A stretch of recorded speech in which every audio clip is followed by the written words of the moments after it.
j'entendais celui qui est devenu le maître à penser d'une partie de la classe politique, Éric Zemmour. Formidable, j'aurais jamais cru que le petit Éric Zemmour que j'ai connu deviendrait le maître à penser politique de toute la classe politique française. Qu'est-ce que ça signifie pour le pays? Ça veut dire que c'est zéro.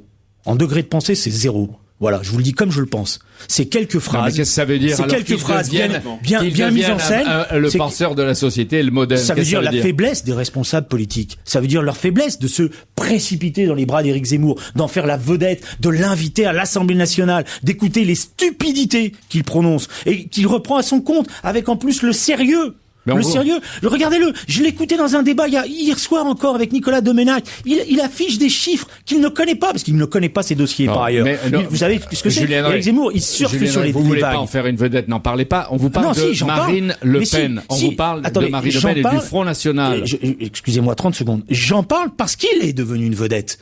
Parce que, à partir du moment où l'UMP le fait venir et que les députés UMP se précipitent, voilà, la salle était pleine, applaudissent. On peut en revenir à Marine Le Pen qui est une personnalité politique peut-être un peu plus qui intéresse plus les Français qu'Éric Zemmour. Enfin, vous savez, lui, il est tous les samedis soirs à une heure de grande écoute à la télévision.